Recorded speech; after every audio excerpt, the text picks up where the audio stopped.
लालसी मुखिया, एक गांव की कहानी। यह कहानी उस गांव की है जो प्रकृति की गोद में संपूर्णता के साथ बसा हुआ था। गांव के लोग अपने गांव को अपने प्यार से रहते थे और एक दूसरे के साथ खुशहाली में रहते थे। मुखिया जी, हमें पानी की सुविधा चाहिए। पानी? क्या वह मुझे और ज्यादा धन देगा? हमें शिक्षा केंद्र की आवश्यकता है। शिक्षा? क्या वह मुझे और ज्यादा सत्ता देगा?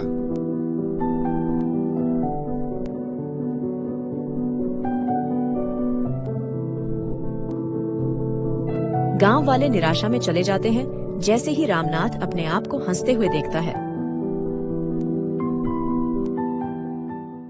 एक युवा नामक वीरेश गांव में प्रवेश करता है।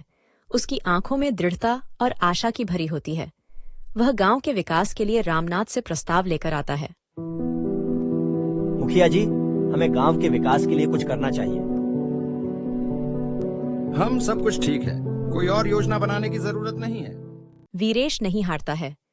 वीरेश गांव के लोगों को एक आंत करते हैं और मिलकर विभिन्न विकास परियोजनाओं पर काम करना शुरू करते हैं। वे सड़कें बनाते हैं, पानी की आपूर्ति प्रणाली स्थापित करते हैं और बच्चों के लिए एक स्कूल स्थापित करते हैं। विकास के नेतृत्व में गांव फलांकित होता है। रामनाथ ईर्ष्या और असहमति के साथ गांव के प्रगति को ध्यान से देखते हैं। उसकी वापसी के लिए विकास के प्रयासों को नष्ट करने की साजिश रचता है। ये कैसे हो सकता है कि ये लड़का हमें आगे बढ़ने दे?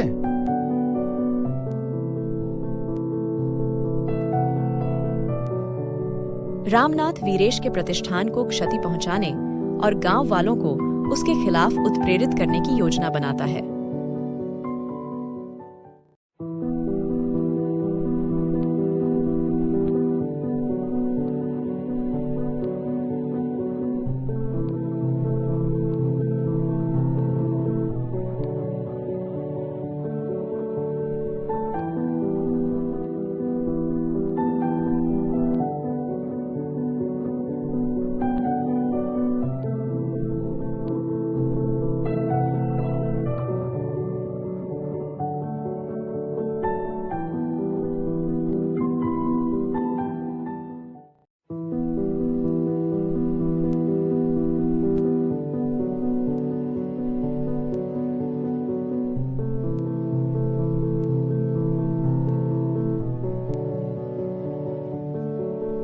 एक रात गांव में एक आग लगती है जिससे व्यापक नुकसान होता है। गांव वाले अपने घरों और जीविकाओं को खतरे में पाकर अफरा तफरी में पड़ते हैं।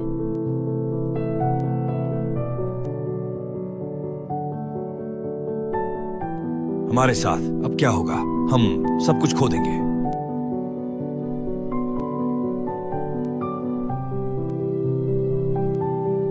गांव वाले वीरेश की मदद के लिए मुड़ते हैं, संकट के समय में एकता और सहयोग की महत्ता का महत्व समझते हुए।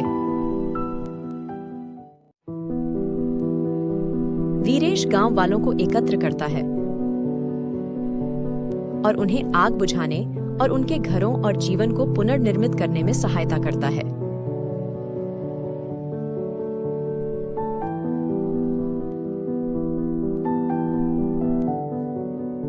वे साथ मेहनती रूप से काम करते हैं, रास्ते में बाधाओं और चुनौतियों को पार करते हैं। गांव वालों की दृढ़ता और एकता को देखकर रामनाथ का दिल का परिवर्तन होता है। वह अपनी गलतियों का एहसास करता है और वीरेश और गांव वालों से माफी मांगता है। मुझे माफ कर दो वीरेश, मैंने गांव की हानि की और तुम्हारी सहायता की जरूरत को नजरअंदाज किया। वीरेश रामनाथ को माफ करता है और साथ में वे गांव के लिए काम करने का वादा करते हैं। गांव को पुनर्निर्मित किया जाता है और गांव वालों के बीच का बंधन गहरा होता जाता है। वीरेश का नेतृत्व और गांव वालों की एकता को समाज के विकास में एक प्रभावशाली उदाहरण के रूप में प्रयोग किया जाता है। इस कहानी से हमें यह सीखने को मिलता है कि अपने स्वार्थ को छोड़कर सामाजिक और आर्थिक विकास के लिए साथ मिलकर काम करना जरूरी है। लालसीपन की भावना से मुक्त होकर हम सभी मिलकर समाज के विकास में योगदान कर सकते हैं।